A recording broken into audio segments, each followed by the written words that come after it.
pasal 20 sampai dengan pasal 21, tetapi kali ini pasal 21-nya tidak sampai kita selesaikan, hanya di ayat 20. Mengapa? Karena dua pasal ini temanya begitu luas, sehingga nanti pasal 21 mulai ayat 22 sampai dengan ayat 34 itu akan disambung dengan pasal 22 mengenai pengorbanan putra Abraham atau Ishak dan sebagian dari pasal 23. Nah, kali ini kita akan mengawali kajian kita dari kisah Abraham, Sarah, dan Abimelek.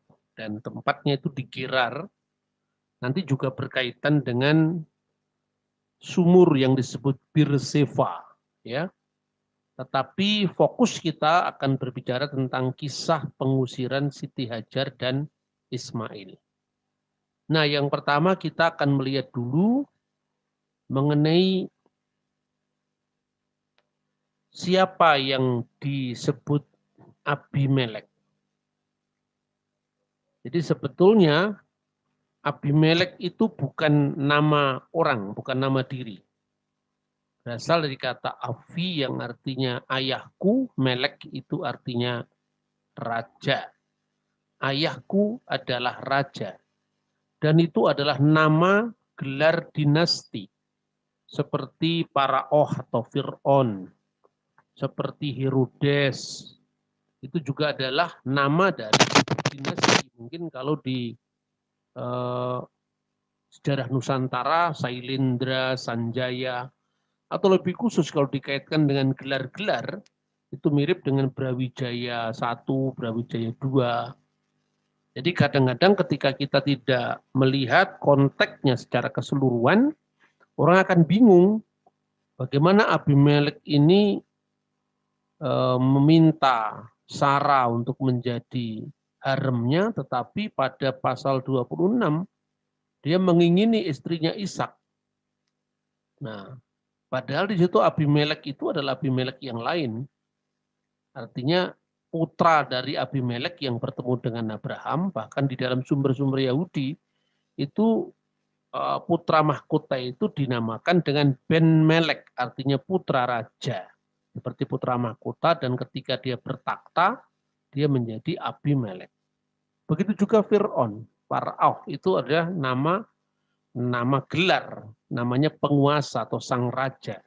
Dan Fir'aun itu nanti setelah ditemukannya arkeologi Mesir yang tidak lain itu diawali oleh penemuan batu Rosetta, baru ditemukan nama Akhenaton, Fir'aun Tutmose, Fir'aun Seti, Fir'aun Ramses, Fir'aun Menerpetah, dan sebagainya. Dan itu semua sebetulnya berawal dari penemuan batu Rosetta, dan dalam waktu 23 tahun itu seorang Prancis yang bernama Francis Champollion itu berhasil memecahkan itu, yang diawali dari refleksinya terhadap kisah dalam kitab Keluaran pasal 1 ayat 11. Nah, kemudian selanjutnya bagaimana Abimelek yang adalah raja dari wilayah Gerar, ya Gerar itu tempatnya itu di wilayah Israel paling selatan. Itu kok bisa memakai nama Ibrani dan kemudian berdialog dengan Tuhan ketika dia ditegur karena ingin mengambil Sarah sebagai istrinya. Nah, kita juga menemukan bahwa memang pada zaman itu banyak sekali penguasa-penguasa asing yang kemudian mengalami proses inkulturasi dengan budaya lokal. Makanya di dalam prasasti Tel Amarna itu ditemui nama Semitik, yaitu Abu Milki, yaitu prasasti Tel Amarna. Dan itu menunjukkan bahwa pada waktu itu silih bergantinya kekuasaan itu saling mempengaruhi budaya yang bersangkutan. Nah, Kira-kira seperti itu. Terus kemudian yang kedua yang sering menjadi kontroversi dari kalangan para arkeolog dan para ahli kitab suci. Dahulu sebelum era biblical archaeology, itu orang mempersoalkan tentang eksistensi Filistin pada zaman Abraham. Prasasti-prasasti yang dikenal, ungkapan bangsa atau kelompok bangsa Filistin itu baru memasuki Timur Tengah. Mereka datang dari Yunani, yaitu baru pada abad ke-12 sebelum Masehi. Jadi kira-kira setelah zamannya Musa, atau kalau kita memakai penanggalan yang belakangan, artinya ada yang memberikan penanggalan Musa itu keluaran itu tahun 1446 sebelum Masehi, ada yang merujuk itu masa Fir'aun Ramses itu abad 12. Nanti kita akan pelajari pada saat kita bicara tentang kronologi kitab Keluaran. Tetapi artinya bahwa bangsa Filistin itu datang dari wilayah Yunani, itu kira-kira baru abad ke-12. Sedangkan Abraham itu hidup pada masa yang lebih kuno, yaitu abad 20 sebelum Masehi. Jadi tahun 2000-an sebelum Masehi. Lalu bagaimana ini bisa diselesaikan? Nah, yang pertama-tama harus dikatakan bahwa eksistensi Filistin di dalam Kejadian pasal 21 yang sekarang kita pelajari itu sesungguhnya tidak merujuk kepada satu kelompok. Jadi ungkapan Ibrani Palestim itu di situ menunjukkan bahwa orang-orang atau kaum laut. Jadi bangsa laut itu adalah orang-orang laut yang datang secara berkelompok-kelompok dan itu pada berbagai zaman ke wilayah Timur Tengah. Dan bentuk jamaim itu menunjuk bahwa lebih dari satu kelompok. Jadi kelompok gelombang pertama, gelombang kedua. Hanya kemudian ditemukan sebuah fakta arkeologis bahwa pada abad ke-20 sebelum Masehi, berarti pada zaman Abraham, suku-suku laut itu sudah membangun koloni di sekitar wilayah Laut Tengah atau Mediterranean Sea. Makanya yang disebut Derek Hayam, jalan laut atau Via Maris, itu pernah populer disebut jalan orang-orang Filistin. Nah, ada satu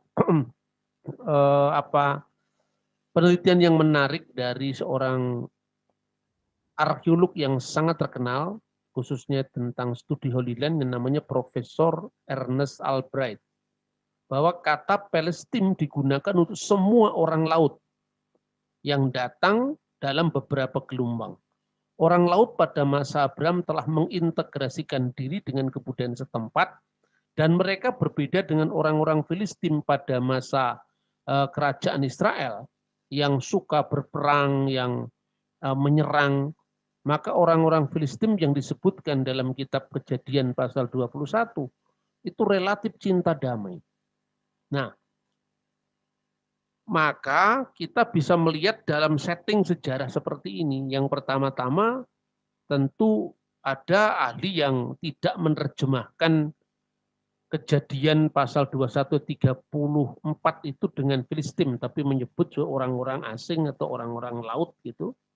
Tetapi itu hanya problem bagaimana menerjemahkan secara dinamis. Padahal sebetulnya ya memang kalau katanya Filistin, ya Filistin, tinggal menjelaskan saja. Itu ada beberapa gelombang yang datang ke Timur Tengah.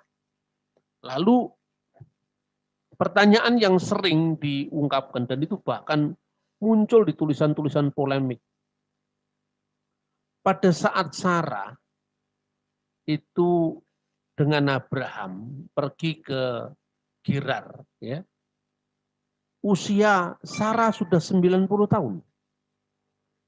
Jadi mengapa Abimelek tertarik mengambil wanita yang sudah berusia 90 tahun?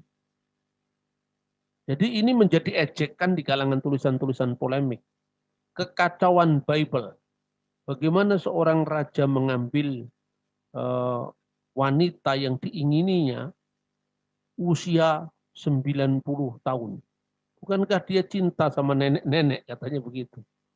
Ya, Kejadian pasal 20 ayat 2 itu yang menggambarkan tentang pertemuan Abraham dengan Raja Gerar itu diawali dengan kata-kata firman Tuhan, berkatalah Abram kepada Sarah istrinya, dia saudaraku. Tentang Sarah istrinya, dia saudaraku. Sama seperti Abraham pernah berkata kepada Fir'aun. Maka Abimelek Raja Gerar menyuruh mengambil Sarah.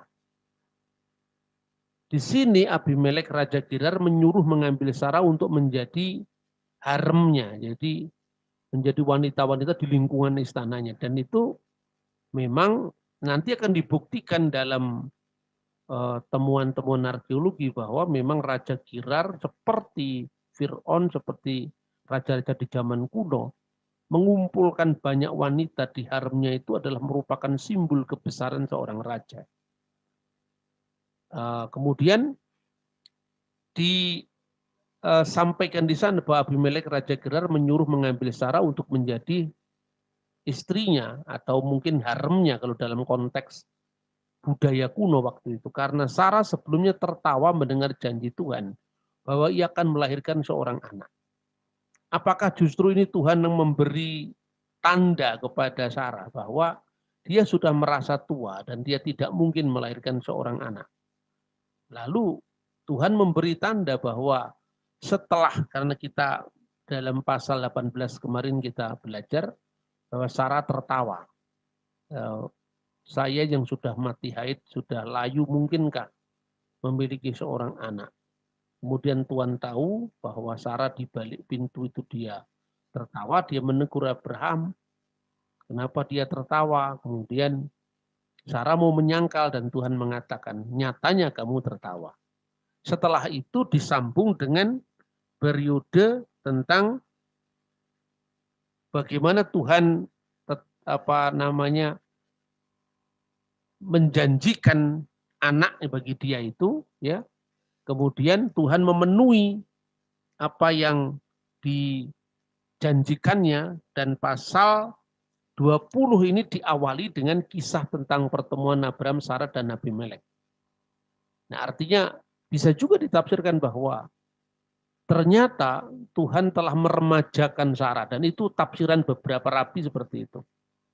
Saya berikan contoh beberapa teks, sekalipun kadang-kadang catatan para rabi itu cenderung bombastis dan berlebih-lebihan, ya. Kecantikan Sarah digambarkan dalam tafsiran para rabi itu melebihi Rahab, Abigail, dan Esther. Ini tercatat dalam Sanhedrin 39b. Talmud ini, ya. Dibandingkan dengan Sarah ini yang berlebih-lebihan. Kecantikannya seperti manusia di antara para kera. Nah, ini berlebih-lebihan juga. Ini disebutkan dalam Traktat Baba Batra 58a. Abraham menyadari kecantikan istrinya justru katanya setelah pengembaraannya yang panjang, yang menurut Midrash Bereshit, ya, semacam komentar Yahudi terhadap kitab Bereshit atau Kejadian, wanita biasanya direndahkan di tengah-tengah kerasnya perjalanan pada masa kuno maksudnya. Tetapi Sarah tetap bertahan kecantikannya.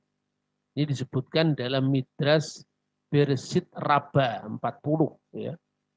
Namun ketertarikan Abimelek saya kira bukan semata-mata karena kecantikan Sarah. Itu terbukti bahwa di dalam teks ini tidak ada keterangan bahwa Sarah seorang perempuan cantik yang digambarkan. Tetapi paling tidak dia masih menarik, sehingga itu kalau boleh kita bisa hubungkan, dia yang sudah merasa tua itu kemudian Tuhan mampu meremajakan kembali Sarah sehingga dia tetap menarik bagi orang lain. Tetapi bukan hanya faktor itu. Ketertarikan Abimelek bukan semata-mata karena kecantikan Sarah, melainkan juga karena tradisi raja-raja kuno yang memperbanyak harem tadi di istananya sebagai simbol keagungan. Dan budaya-budaya seperti ini masih bertahan pada masa-masa jauh setelah itu. Satu contoh saja misalnya kalau Anda lihat dalam bukan hanya kisahnya Fir'aun, ya, atau penguasa-penguasa Yunani, tapi lebih banyak itu penguasa-penguasa di Timur Tengah. Di konteks masyarakat kita saja ada seperti itu. Digambarkan misalnya Panembahan Senopati itu saking dibuktikan tentang keagungannya sebagai raja yang Hanyokrawati, itu tidak hanya mengumpulkan pesonanya terhadap perempuan, tetapi juga perempuan yang wajar, manusia biasa, tetapi sampai Kanjeng Ratu Pantai Selatan pun itu dinikahinya. Ini gambaran-gambaran dalam logika kekuasaan kuno yang sebetulnya tidak terlalu jauh berbeda. Karena mereka selain memahami konsep-konsep keagungan yang berkaitan dengan kekuasaan yang didewakan. Dan itu salah satu gambarannya adalah bagaimana dia memiliki banyak wanita. Kemudian lebih-lebih karena dia memandang kedudukan Abraham. Abraham itu kan orang asing, kenapa dia terpandang di mata Abimelek? Apa buktinya Abraham terpandang? Abimelek nanti mau mengadakan perjanjian dengan Abraham. Biasanya perjanjian itu dilakukan dengan orang yang memang layak, dianggap setara para pihak yang mengadakan perjanjian tadi. Itu yang akan kita bahas di minggu depan berkaitan dengan dari Berseba ke Yerusalem, ke Gunung Muria, dari Berseba ke Tanah Muria, di mana Abimelek sama Abraham nanti melakukan perjanjian, dan itu nanti akan menjadi asal-usul dari kata Berseba, ya, mata air sumur sumpah atau sumur 7. Nah, itu nanti juga syarat dengan penafsiran para rabi yang kadang-kadang sangat alegoris. Nah, oleh karena itu dalam kajian-kajian kita itu kita melakukan penyeimbangan. Tidak semuanya tulisan rabi itu harus kita percayai meskipun dia adalah native speaker dari bahasa Ibrani itu. Nah, tinggal kita harus melihat itu tafsiran alegoris itu muncul dari tahun berapa, terus kemudian suasana apa yang melatar belakangi kisah itu muncul, itu tentu harus dipertimbangkan. Kadang-kadang kita itu aneh. Orang-orang Protestan begitu antinya dengan tafsiran alegoris yang dimunculkan oleh orang-orang karismatik. Tetapi begitu orang Yahudi yang ngomong, dia langsung percaya kan gitu kan. Nah, kita lanjutkan. Mungkin Tuhan, seperti tadi saya sampaikan, mau menunjukkan kepada Sarah yang merasa sudah tua dan tertawa. Ternyata masih menarik bagi Abimelek. Unsur ini ada, meskipun bukan utama. Dan peristiwa ini diizinkan Allah untuk meyakinkan Sarah bahwa sesungguhnya dia berkuasa untuk menggenapi janjinya. Terbukti sekalipun Tuhan mengizinkan peristiwa itu terjadi, tetapi nyatanya dia berfirman, aku tidak membiarkan engkau menjamah dia. Kejadian pasal 26. Dan kontras dari keraguan Sarah, bahwa dia merasa bahwa hayyitah ya fi etnah waduni dan tuanku zaken sudah tua. Makanya para tua-tua Israel disebut seknim ya. Jadi hayyitah li etnah waduni atau waduni zaken dan tuanku sudah tua. Aku sudah layu, tuanku sudah tua. Bahkan dan Sarah telah mati haid. Sebagai hukuman atas perlakuan mengambil Sarah itu tadi, maka dikatakan di sana bahwa tadinya Tuhan telah menutup rahim tiap perempuan di istana Abimelek. Jadi Tuhan menutup rahim setiap perempuan di istana Abimelek itu seolah-olah sebagai kontras dari apa yang dikisahkan tentang Sarah bahwa dia sudah mati haid, sudah tertutup untuk kemungkinan melahirkan, tetapi Tuhan bisa membuka kembali rahimnya karena untuk tindakannya yang penuh mujizat tadi. Nah, hal ini kukatakan dengan hati yang tulus, kata Abimelek.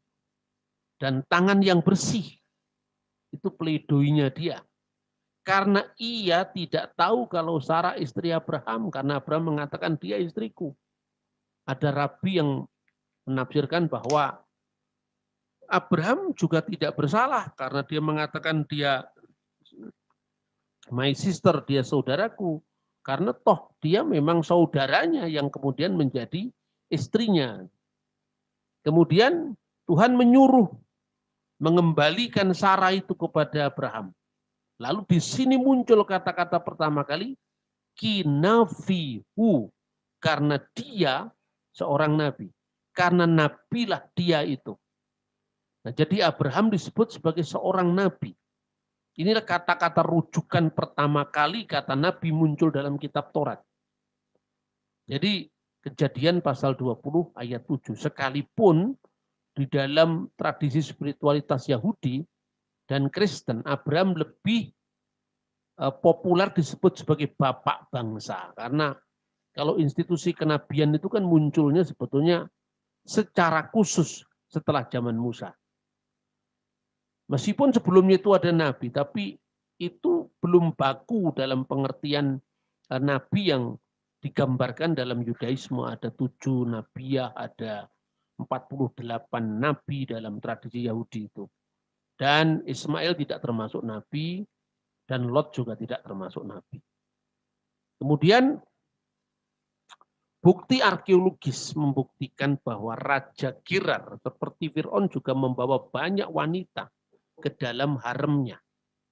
Apalagi diketahui Sarah adalah saudarinya Abraham. Maka Abimelek memiliki posisi istimewa meskipun maka di mata Abimelek, Abraham memiliki posisi yang istimewa sekalipun dia orang asing di negerinya Abimelek. Lalu jawab Abraham, ini ketika Abimelek komplain ya. Pertama-tama di dalam ayat ke-8,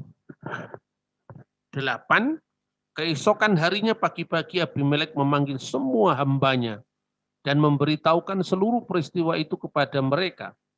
Lalu sangat takutlah orang-orang itu. Kemudian Abimelek memanggil Abraham dan berkata kepadanya, perbuatan apakah yang kau lakukan ini terhadap kami? Dan kesalahan apakah yang kulakukan terhadap engkau sehingga engkau mendatangkan dosa besar atas diriku dan kerajaanku? Engkau telah berbuat hal-hal yang tidak patut kepadaku. Lalu Abraham mengucapkan pledoinya, karena pikirku takut akan Allah. Yirat Elohim itu tidak ada pada tempat ini, sehingga ia takut dibunuh karena Sarah itu adalah istrinya. Itu alasannya Abraham. Meski Abraham juga tidak berbohong sebab Sarah memang saudari dirinya yang kemudian diperistri. Dan lazim dalam zaman kuno apabila raja menginginkan perempuan yang sudah bersuami, maka suaminya dibunuh. Namun sikap ragu-ragu Abraham dalam tanda petik ini di mata Allah dimaafkan. Sebab itu Tuhan menyebut Abraham sebagai nabi. Tapi bukan karena kelemahannya dia disebut nabi, karena syafaatnya atas Sodom dan Gomora yang sudah kita pelajari 2 minggu sebelumnya ya. Kejadian pasal 17 ayat 16 dan ayat 33. Terbukti doanya diperkenankan.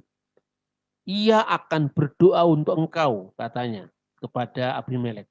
Maka engkau tetap hidup, tetapi jikalau engkau tidak mengembalikan dia, ketahuilah engkau akan mati. Kejadian pasal 20 ayat 7. Lalu Abimelek mengembalikan Sarah dan memberikan kepada Abraham kambing, domba, lembu, sapi, hamba laki-laki dan hamba perempuan untuk membuka negerinya. Negerinya terbuka untuk tinggalnya Abraham.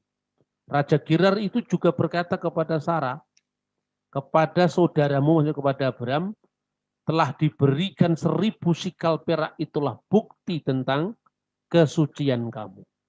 Jadi ini narasi ini bukan kebetulan ditempatkan setelah pertama Sarah yang merasa sudah tua.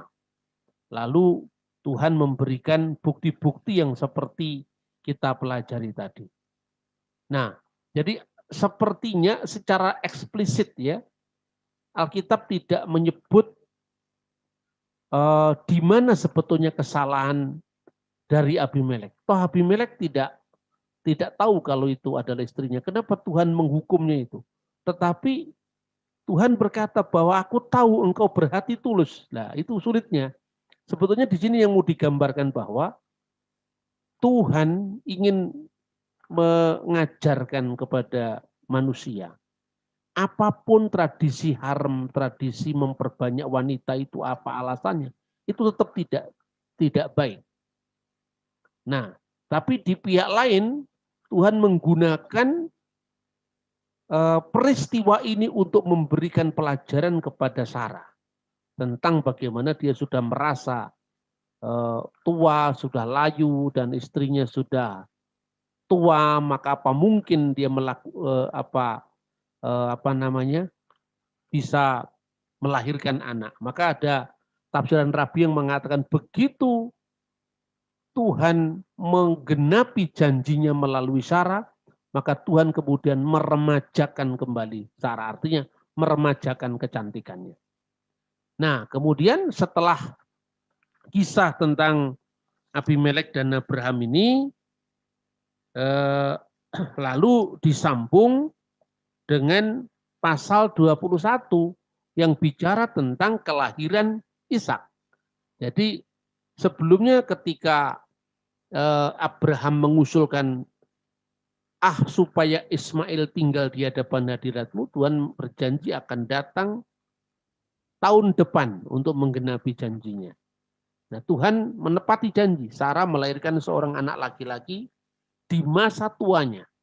Dan anak itu dinamakan Yitzhak. Apa yang dilakukan sesuai dengan perjanjian Tuhan tentang sunat dengan Abraham, maka Ishaklah orang yang pertama disunat menurut hukum Taurat. Karena menurut hukum Taurat harus 8 hari. Sementara ketika sunat itu diberikan kepada Abraham, Ismail dia sudah tua. Ismail sudah umur 13 tahun. Sehingga dari sudut ini bahwa Ishaklah yang menjadi orang yang pertama memenuhi perjanjian Brit Milah, perjanjian sunat tadi. Kemudian pasal 21 ayat 6.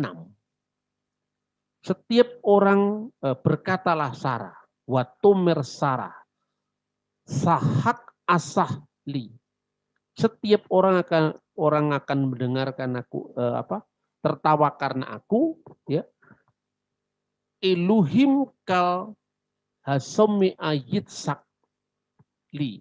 Dan Allah telah membuatku tertawa. Tetapi kata tertawa sahak di sini bukan lagi sama dengan tertawa ketika Sarah tidak mempercayai bahwa Tuhan melakukan itu pada dirinya yang sudah layu dan Abraham yang sudah tua dalam Kejadian pasal 18 ayat 12 sampai 15. Tetapi tertawanya Sarah di sini bukan tertawa tidak percaya atau mengentengkan mujizat, tapi tertawa karena sukacita sehingga orang lain pun juga dibuatnya tertawa ikut bersukacita karena itu. Dan kita menggambarkan bagaimana Tuhan mulai menggenapi janjinya. Lalu pada saat Ishak disabeh, Ismail mengolok-olok. Lah itu mulai di situ dikisahkan tentang hubungannya kembali dengan Hagar dan Ismail. Kejadian pasal 21 ayat 9 itu disebutkan watir Sarah et ben Hagar hamisrit aser yalidah li Abraham misahak. Ketika Sarah melihat anak yang dilahirkan Hagar perempuan Mesir bagi Abraham itu mengolok-olok. Jadi teks Ibrani-nya singkat, tetapi di dalam beberapa terjemahan sedang main dengan Iska anaknya. Itu tidak ada dalam teks Masoretik ya. Cuman dikatakan bahwa ketika Sarah melihat anak yang dilahirkan Hagar perempuan Mesir bagi Abraham itu, dia mengolok-olok. Nah, dalam terjemahan bahasa Indonesia Lai, itu diterjemahkan sedang main. Dalam terjemahan bahasa Indonesia hari-hari, itu diterjemahkan bermain juga. Tetapi memang kata ini maknanya ganda. Bisa berarti main, bisa berarti mengolok-olok. Nah, biasanya banyak terjemahan Tanak Yahudi itu kebanyakan menerjemahkan mengolok-olok. Nah, peristiwa ini menjadi alasan pengusiran Hagar dan Ismail. Kalau dia sedang main dalam pengertian tidak ada insiden apa-apa, rasanya itu adalah kecemburuan Sarah yang berlebihan. Dan saya kira memang dalam konteks keluarga poligami kan pasti seperti itu. Tetapi dalam terjemahan mengolok-olok itu kayaknya lebih tepat, dan itu pula yang sebetulnya dikutip dalam Galatia pasal 4 ayat 29. Tetapi terjemahan main itu juga tidak salah, karena itu memang makna dari teks aslinya seperti itu. Cuman kalau kita melihat konteksnya ya, misalnya di dalam Galatia pasal 4 ayat 29 itu Rasul Paulus juga menggunakan kata yang sama yang digunakan oleh penafsiran-penafsiran Yahudi. Dia yang diperanakkan dari daging menganiaya yang diperanakkan menurut roh. Sebagai kiasan relasi antara gereja sebagai Israel rohani yang dilambangkan Sarah dengan Israel jasmani yang dilambangkan Hagar. Lebih jelasnya saya akan membaca kitab Galatia pasal 4. Ya. Kenapa Paulus menggunakan kata-kata menganiaya, dan Paulus berbicara dari sudut apa sehingga dia mengatakan menganiaya? Karena sebetulnya dalam hal seperti ini kita memang mesti melihat bukan sekedar teksnya tapi juga konteksnya dan bagaimana teks itu dimaknai pada konteks dari penulisnya masing-masing ya. Seperti Paulus dengan konteksnya ketika terjadi pertentangan antara orang-orang Kristen yang sangat ke-Yahudi-Yahudian atau berpikir secara legalistik ya. Nah, itu dalam dalam Galatia pasal 4 mulai 21 itu Paulus mengatakan, katakanlah kepadaku hai kamu yang mau hidup di bawah hukum Taurat. Tidakkah kamu mendengarkan hukum Taurat? Bukankah ada tertulis bahwa Abraham memiliki dua anak, seorang dari perempuan yang menjadi hambanya dan seorang dari perempuan yang merdeka. Tetapi anak dari perempuan yang menjadi hambanya itu diperanakkan menurut daging, dan anak yang di perempuan yang merdeka oleh karena janji. Ini adalah suatu kiasan, sebab kedua perempuan itu adalah dua ketentuan Allah, yang satu berasal dari Gunung Sinai yang melahirkan anak-anak perhambaan, itulah Hagar. Nah, Gunung Sinai ini maknanya apa? Taurat yang diturunkan kepada Musa, khususnya perjanjian Sinai itu adalah 10 hukum Allah, Asyeret, Hadifarim. Jadi itu digambarkan dengan Hagar di Sinai, artinya perjanjian lama, itu artinya perjanjian Sinai. Hagar adalah gunung Sinai di tanah Arab. Jadi gunung Sinai itu di tanah Arab. Ini tentu peta zaman Paulus. Jangan disamakan dengan peta di zaman sekarang. Sekarang Sinai di tanah Mesir, ya kan? Kalau misalnya perjanjian antara Israel dengan siapa itu Raja Mesir Anwar Sadat tidak terlaksana, tentu sebutannya bukan Sinai di tanah Arab, Sinai di tanah Mesir, tapi Sinai di tanah Israel. Karena waktu itu Sinai sudah dicaplok oleh Israel. Maka kita mesti melihat zamannya. Pada zaman Paulus dan minimum itu ditulis oleh sejarawan, oleh geograf yang bernama Claudius Ptolemaeus, yang menulis buku Geographie Hypogenesis, bahwa memang waktu itu bangsa Arab itu ada 3, yaitu Arab yang di utara, ya Petra, termasuk Sinai, Yordan dan Mesir itu, Sinai itu termasuk Petra, yaitu Anabatian, lalu Arab Deserta, Arab Padang Gurun itu di tengah-tengah yang sekarang namanya Arab Saudi, dan juga Arabia Felix, yaitu Arab di selatan termasuk Yaman. Nah, tentu pada zamannya Paulus memang Sinai itu berada di tanah Arab. Nah, baru-baru ini ada seorang yang mengaku arkeolog dan itu dibiayai oleh pemerintah Saudi. Katanya Gunung Sinai yang asli ditemukan di Saudi Arabia, tidak di Mesir. Dan mengutip teks ini, Alkitab sendiri kan mengatakan Sinai di tanah Arab, bukan di tanah Mesir lah. Itu kan petanya berubah, dia tidak paham itu ya. Kemudian di tanah Arab, dan itu sama dengan Yerusalem yang sekarang, karena ia hidup dalam perhambaan dengan anak-anaknya. Tetapi Yerusalem surgawi adalah perempuan yang merdeka, dan ialah ibu kita, karena ada tertulis, bersukacitalah hai si mandul yang tidak pernah melahirkan, bergembira dan bersorak-sorailah hai engkau yang tidak pernah menderita sakit bersalin, sebab yang ditinggalkan suaminya akan mempunyai lebih banyak anak daripada yang bersuami. Dan kamu saudara-saudara, kamu sama seperti Iska adalah anak-anak janji. Tapi seperti dahulu dia yang diperanakkan menurut daging, menganiaya yang diperanakkan menurut roh. Dengan demikian juga sekarang ini. Tetapi apa kata nas kitab suci? Usirlah hamba perempuan itu beserta anaknya, sebab anak hamba perempuan itu tidak akan menjadi ahli waris bersama-sama dengan anak perempuan merdeka itu. Karena itu saudara-saudara, kita bukan anak-anak hamba perempuan, melainkan anak-anak perempuan merdeka. Sekali lagi, di dalam khotbah-khotbah populer, kadang-kadang teks ini dimaknai secara secara polemis sebagai ayat-ayat yang seolah-olah anti-Islam, padahal tidak seperti itu. Justru sebetulnya teks ini menunjukkan bahwa Hagar itu dikaitkan dengan simbol orang Yahudi yang diberi Taurat tapi tidak melihat itu secara rohani, tapi melihat adalah warisan fisiknya. Dan itulah orang-orang Yahudi pada zaman Paulus yang ada di Galatia, yang kemudian ketika banyak dari mereka itu mempengaruhi jemaat untuk kembali kepada paham legalistik terhadap Taurat.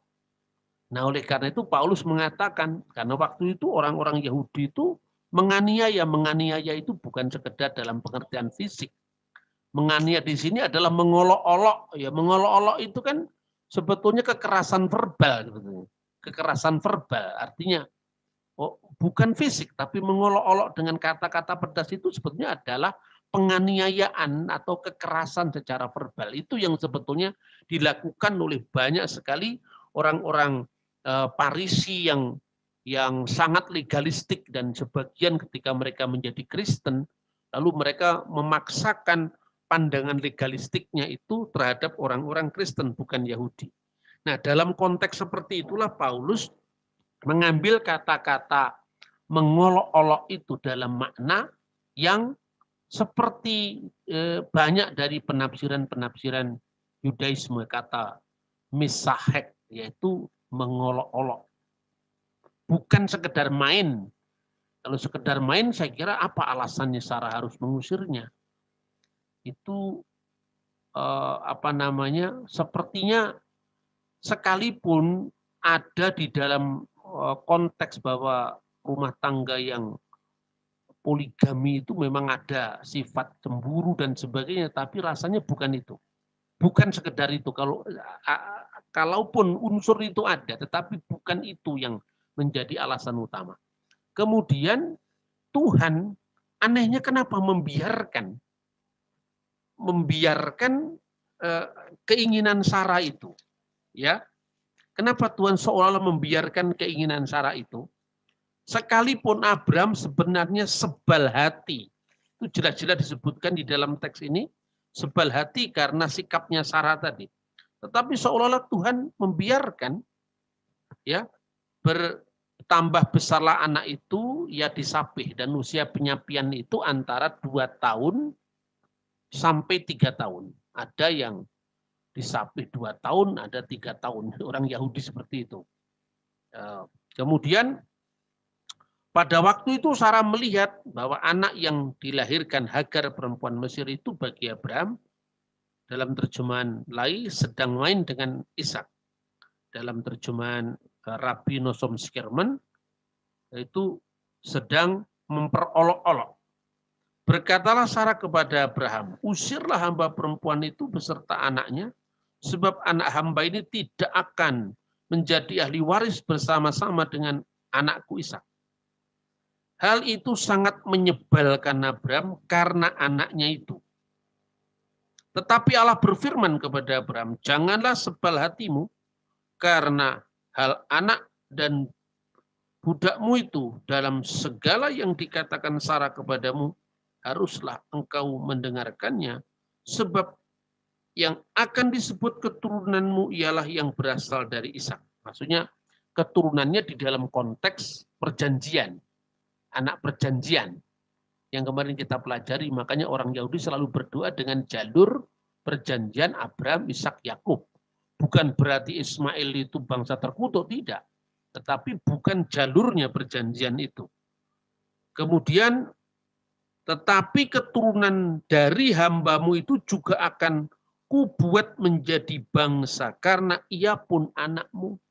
Tuhan tidak pernah tidak adil, dia selalu adil dalam jalannya. Jadi seolah-olah begini kejadiannya, kalau saya kalimatkan dengan bahasa bebas. Ketika Sarah memberikan Hagar kepada Abraham, itu adalah sesuatu yang secara tidak langsung dia kembali kepada tatanan hidup hukum sosial yang lama, yang oleh Tuhan suruh tinggalkan ketika Abraham suruh meninggalkan Ur ke Haran, Haran ke tanah Kanaan. Tinggalkanlah negerimu, termasuk hukum adat istiadat yang di mata Tuhan itu tidak sesuai dengan rencana agung yang dilakukannya, yaitu proyek keselamatan ilahi tadi. Tetapi di tengah-tengah situasi yang sulit di mata Sarah karena dia mandul tadi, dia ingin dapat anak dari Hagar, lalu diberikan kepada Abraham. Putusan ini sudah dilakukan oleh 3 pihak tadi, yaitu Sarah, Hagar, dan Abraham. Nah, dengan segala dinamika pula Tuhan mengajar kepada mereka, inilah resiko dari kehidupan perkawinan yang poligami tadi. Nah, konsekuensinya ya harus seperti ini. Tetapi Tuhan kan menjanjikan kepada Ismail, dia akan kujadikan bangsa yang besar. Dan dia akan tinggal berhadapan dengan semua saudaranya. Itu diulang di dalam pasal 16, di hadapan saudaranya itu artinya bisa diartikan dia akan tinggal di depan saudara-saudaranya. Artinya bangsa Israel tinggal menetap di tanah perjanjian, bangsa Arab sebagai bangsa nomad dan itu tinggal bersebelahan dengan saudara Israel tadi. Maka orang Israel disebut sebagai Bene Israel, sedangkan orang Arab disebut Bene Hamidbar, anak-anak dari padang gurun, ya. Maka tinggal berhadapan. Nah, sekarang dengan situasi keluarga yang seperti ini, Tuhan bukan membenarkan apa istilahnya kesewenang-wenangan terhadap Hagar, tidak. Tetapi Tuhan seolah-olah mau berkata bahwa dengan jalan ini, maka janji Tuhan itu akan terpenuhi. Bahwa Israel akan menjadi bangsa besar yang akan melahirkan Mesias, dan bangsa Arab juga akan melahirkan bangsa besar yang tinggal berhadapan dengan bangsa Israel. Seumpama Hagar dan Ismail tidak pergi dari Hebron, dari rumah Abraham dan Sarah, tentu bagaimana persebaran keturunan Ismail tidak akan terjadi seperti janji Tuhan. Jadi di balik semua peristiwa yang seolah-olah itu tidak dipahami secara sesaat, pada saat kejadian itu berlangsung, ternyata Tuhan itu memiliki rencana yang lebih besar daripada kehidupan kita. Kita pun kadang-kadang juga seperti itu.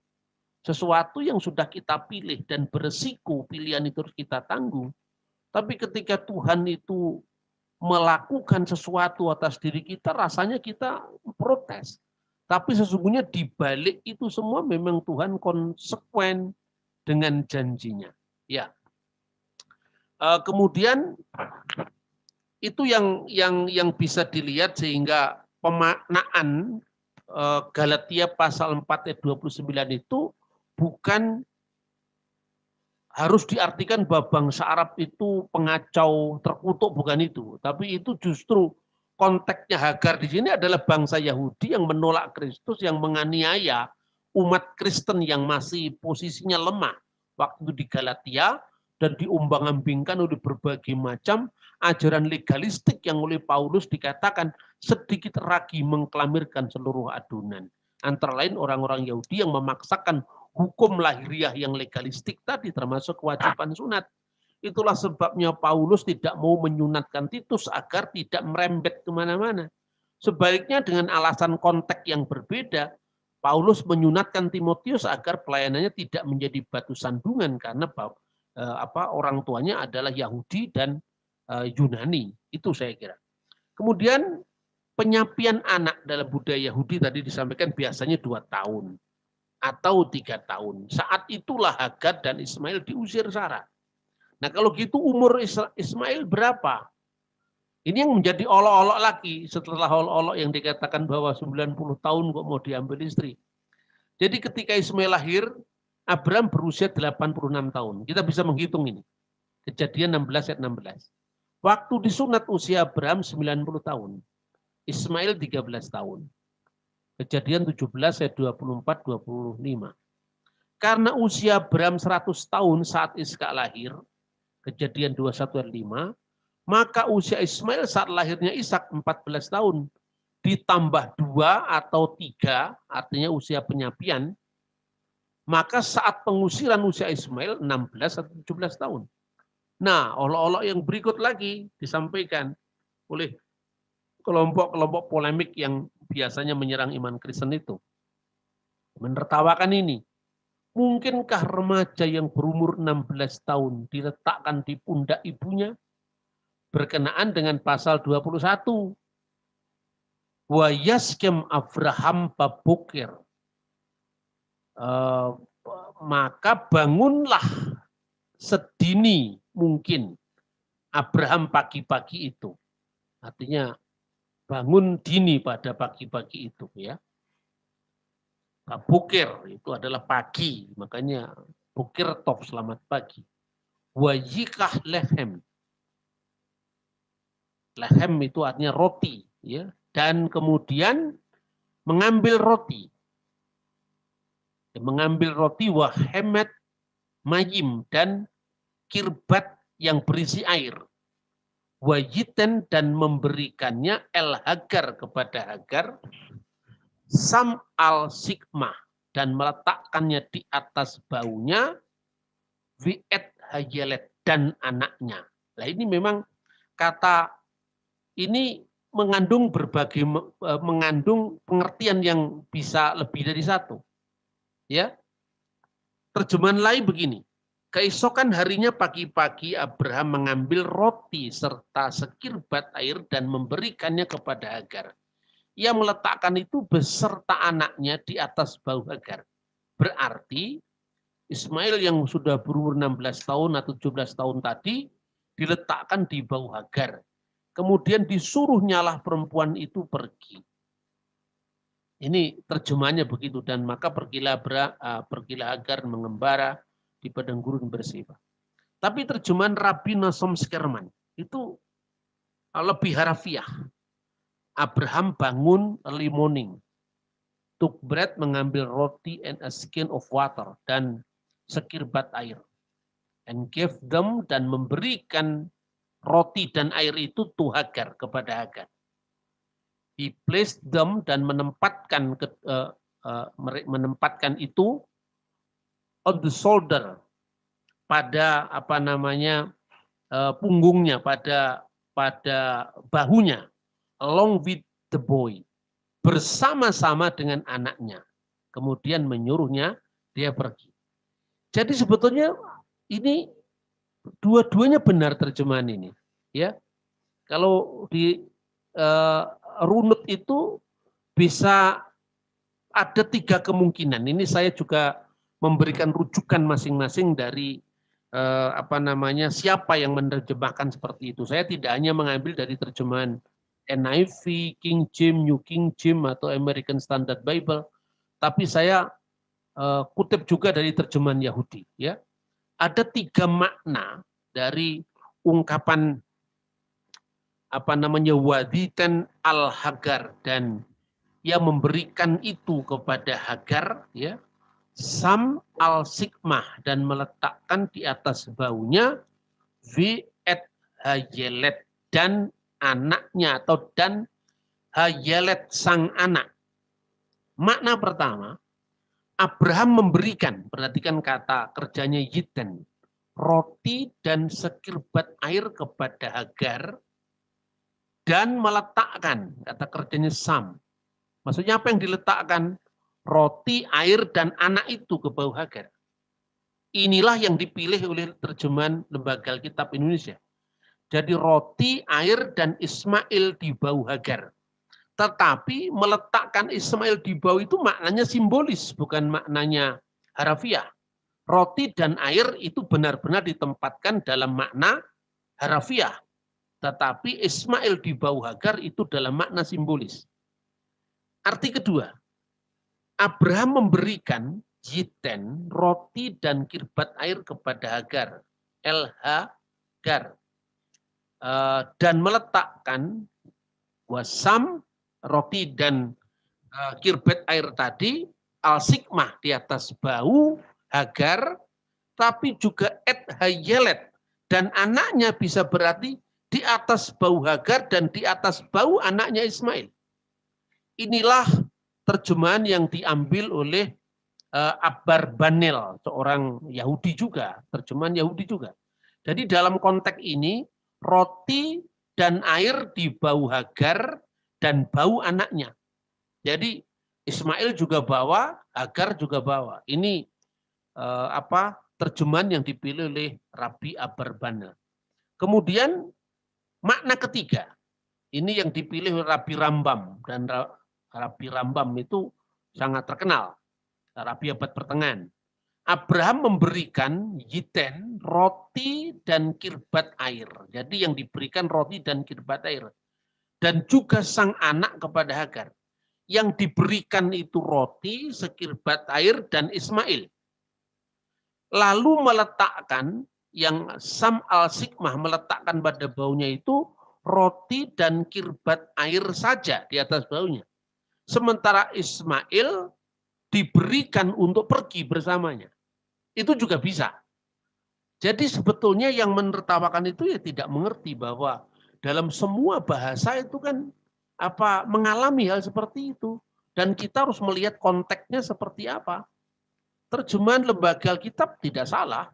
Karena memang makna itu juga ada. Dan ada terjemahan-terjemahan lain yang juga memakai kata itu. Tetapi tentu tidak hanya bisa membaca teksnya, tapi juga konteksnya, dan juga mungkin adalah hal-hal lain yang lebih berkaitan, budaya, kemudian sejarah, dan sebagainya.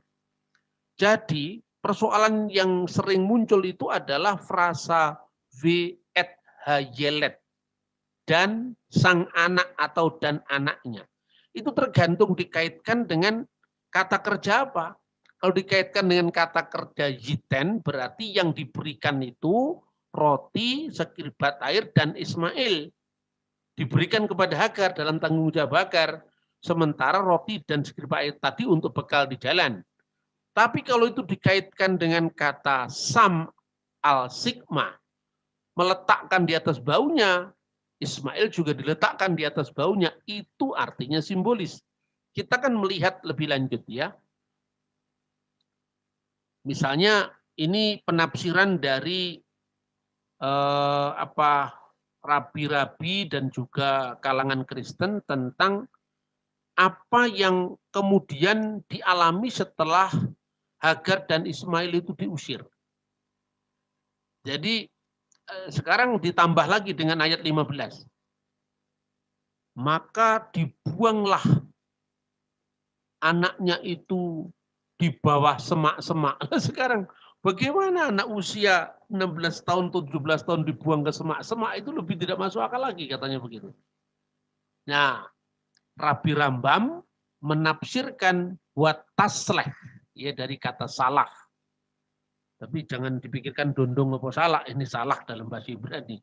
Artinya kata ini dimaknai membuang itu bukan dalam pengertian mengangkat apa Ismail, apakah ibunya kuat mengangkat anaknya yang umur 16 tahun itu tidak. Tetapi Rabi Rambam menafsirkan seperti bunyi Mazmur 51 ayat 13.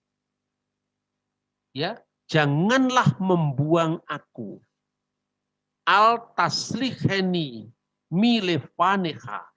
Janganlah membuang aku di hadapanmu. Biruah katsika altika mimeni. Dan jangan ambil rohmu yang kudus daripadaku. Jangan membuang aku itu justru menunjukkan kepasrahan Hagar. Ini menurut tafsiran Rabi Rambam.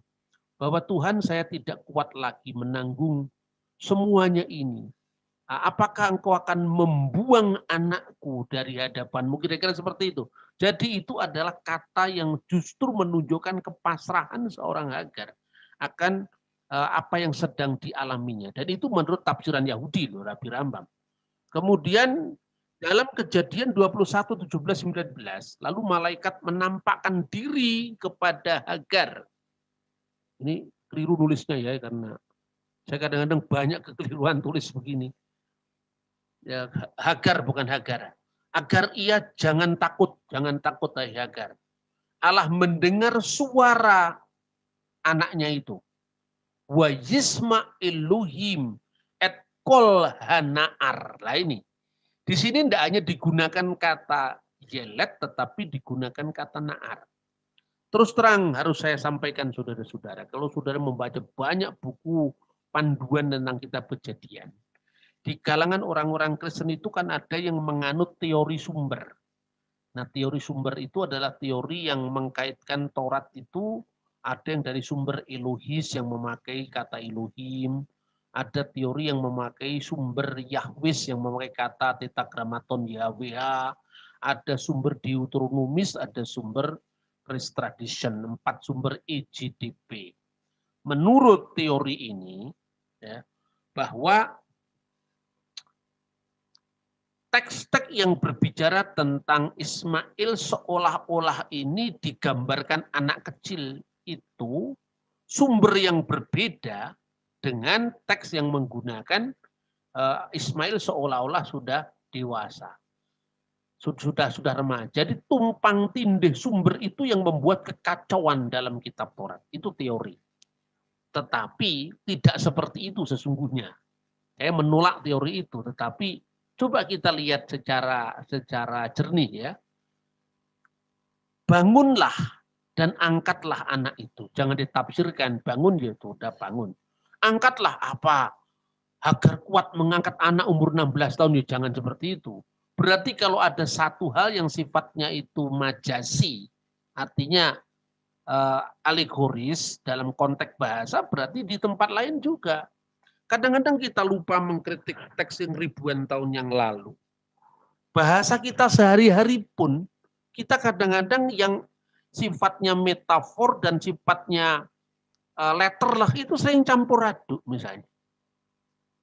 Bagaimana kerasan sudah ya kuliah di sini? Ya sudah Pak, namanya orang belajar Pak ya, sambil menyelam minum air.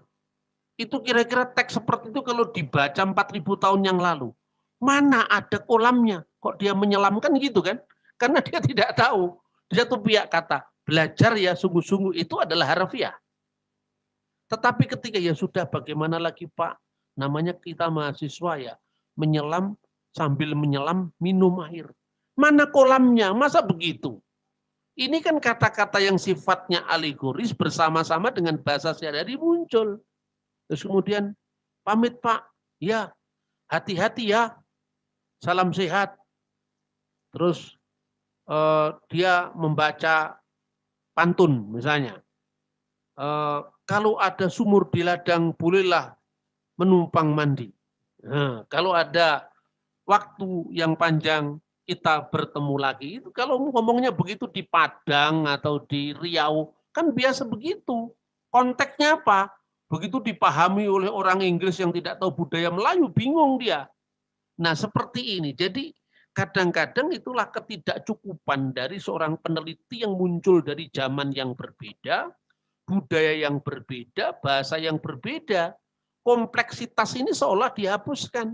Nah, Alkitab sendiri menyebutkan bahwa Ismail tidak hanya disebut Yelet, ya, Wi'et Hayelet dan anaknya, atau dan sang anak, tetapi juga disebut Na'ar, pemuda, atau yang sudah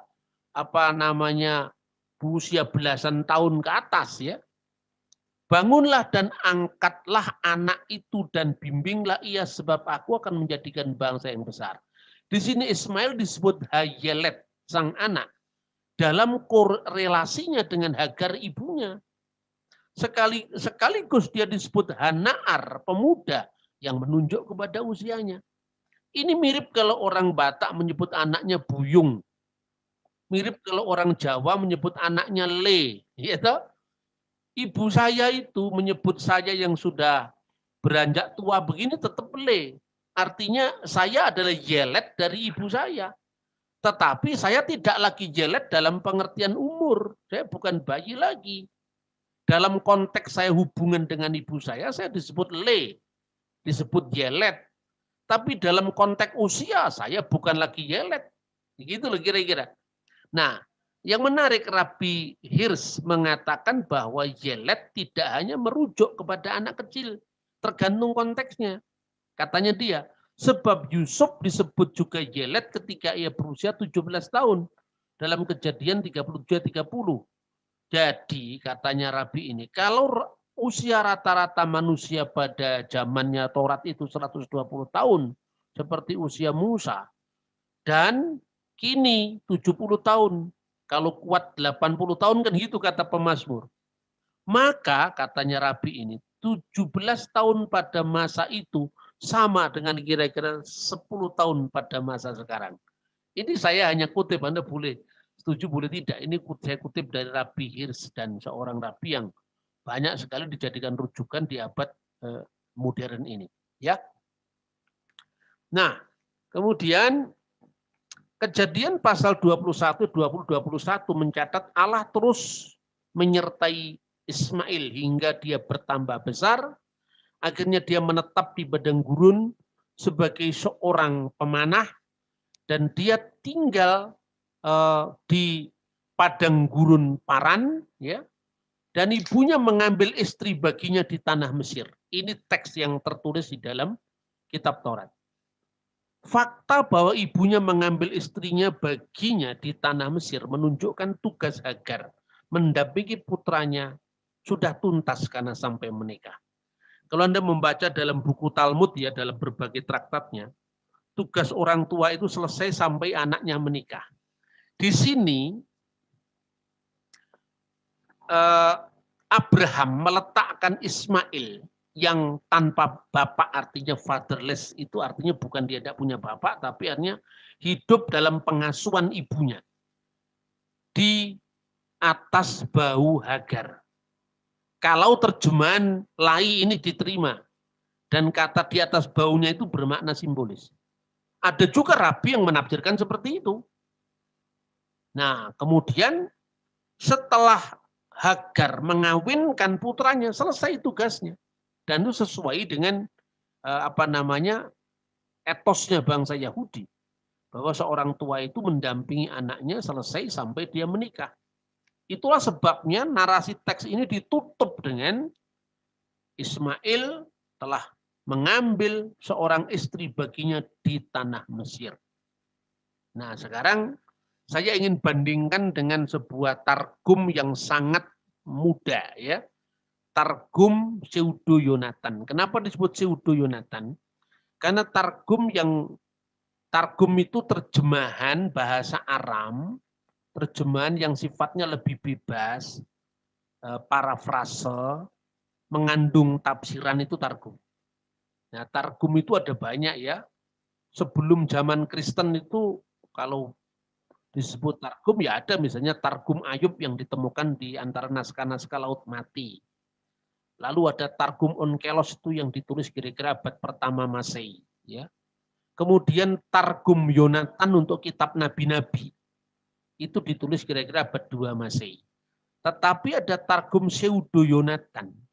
Ini secara salah disebut Yonatan bin Unsial. Padahal sebenarnya penulisnya bukan Yonatan, maka disebut Pseudo Yonatan. Ini ditulis setelah penaklukan Islam. Jadi menurut Rabi Gottlieb, ini ditulis abad ke-8 Masehi, bahkan menurut Rabi Menahem Rekanati yang hidup pada abad 13 ya, dari tahun dia lahir tahun 1250 dan meninggal tahun 1310. Ditulis pada periode perang salib abad ke-13-14.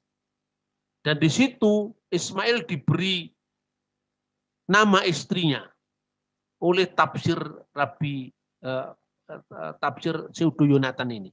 Yaitu misalnya.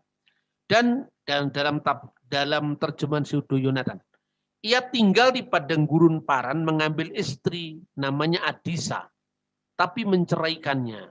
Dan ibunya mengambil baginya Fatimah dari tanah Mesir sebagai istrinya. Jadi istrinya Ismail itu ada dua. Yang pertama namanya Adisa. Kalau menurut Pirke Derab Eliezer itu Aisyah. Jadi yang pertama namanya Aisyah, kemudian diceraikan, ganti namanya Fatimah. Pertanyaannya, apakah sumber Yahudi seperti ini bisa diterima? Jangan sekedar yang nulis orang Yahudi tertulis dalam huruf Ibrani kemudian dianggap sama kualitasnya dengan targum yang lebih tua, misalnya targum Onkelos, ya, atau targum Yonatan untuk kitab nabi-nabi, tidak sama. Nah, pada saat penaklukan Islam itu saling mempengaruhi antara Islam dan Yahudi itu juga terjadi. Itulah sebabnya muncul kisah tentang nama istrinya Ismail. Ini kira-kira lebih lanjut seperti ini ya. Pirke de Rabi Eliezer. Itu asalnya dari abad 9, awal, akhir abad 8, membuat tambahan kisah pada Alkitab. Dan Ismail menetap di padang gurun telah mengambil istri dari perempuan Moab namanya Aisyah, katanya. Terus dikisahkan begini, setelah 3 tahun Abraham pergi menemui Ismail putranya, setelah bersumpah kepada Sarah bahwa ia tidak akan turun dari ontanya di tempat tinggalnya Ismail nanti. Ia tiba di sana pada tengah hari dan menemukan di sana istri Ismail, yang namanya Aisyah tadi. Dia berkata, di mana Ismail? Dia menjawab, dia pergi dengan ibunya untuk membawa buah dan kurma dari padang gurun. Dia berkata kepadanya, beri aku sedikit roti dan air, karena aku sangat pingsan. Sangat capek, bukan pingsan, karena perjalanan melewati gurun. Dia berkata kepadanya, saya tidak punya roti dan tidak punya air. Nah, lalu kurangnya keramahan Aisyah dalam kaitan dengan keberadaannya sebagai wanita Moab, suku yang menurut laporan Taurat juga tidak membawakan roti dan air kepada Bani Israel ketika mereka membutuhkan, seperti disebutkan dalam kitab Ulangan pasal 23. Maka Abraham memberikan isyarat agar putranya menceraikan istrinya Aisyah tadi. Istrinya bernama Aisyah. Abraham berkata kepadanya, kalau Ismail pulang katakanlah kata-kataku ini. Anak dari orang bijak itu seperti setengah dari kebijaksanaan itu. Lalu katakanlah kepadanya, seorang laki-laki tua dari tanah Kanaan datang untuk menemuimu Ismail dan berkata, tukarkan ambang pintu rumahmu, karena itu tidak baik bagimu. Ismail tanggap apa yang dimaksud bapaknya. Ketika Ismail datang, diceritakan apa yang disampaikan orang tua dari Kanaan tadi. Dan Ismail mengerti. Agar kemudian memanggil seorang gadis dari rumah ayahnya yang namanya adalah Fatimah.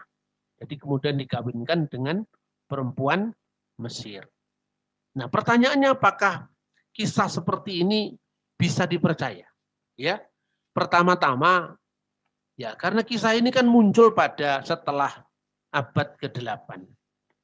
Yang kemudian bisa dibandingkan kira-kira apakah pada tahun 2000 sebelum Masehi atau 1900 sekian sebelum Masehi, zamannya Abraham dan Ismail, itu sudah muncul nama Arab seperti Aisyah, sudah muncul nama Arab seperti apa namanya Fatimah, ya.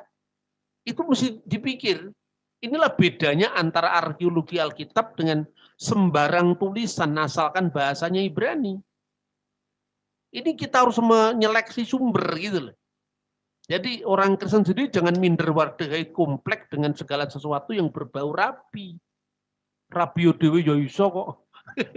Gitu loh artinya. Jadi kadang-kadang kita ini minder itu loh. Saya menunjukkan, bandingkan sekarang penemuan batu Rosetta di Mesir. Ini kalau kita bicara sejarah. Ketika ini karena jasanya orang Kristen ini harus diakui, penemunya ada yang baca juga orang Katolik, gitu. Itu kalau tidak ada penemuan batu Rosetta mungkin sejarah Mesir kuno kaitannya dengan Alkitab itu hanya tergantung dengan mengotak-atik teks Ibrani itu saja meskipun konteksnya berbeda. Kalau mengotak-atik teks Ibrani konteksnya adalah Yerusalem ya itu pastilah. Tapi kalau mengotak-atik teks Ibrani tempatnya di Mesir pada zaman Yusuf ya itu mesti dipertanyakan dulu. Makanya dulu para rabi pusing tujuh keliling mencari apa nama Potifera atau nama Sabnah Paneah di dalam kitab Kejadian pada periode Yusuf di Mesir karena itu tidak ada dalam bahasa Ibrani. Setelah ditemukannya batu Rosetta baru ketemu itu mana Sabnah Paneah itu. Potifera, Neit itu nama-nama Mesir kuno. Tidak ada nama Fatimah di sana misalnya. Jadi artinya bahwa jangan kita ini memberikan bobot lebih pada tafsiran alegoris hanya karena ditafsirkan oleh para rabi yang berbahasa Ibrani mengalahkan teks Qumran dari Laut Mati yang berasal dari abad sebelum Yesus.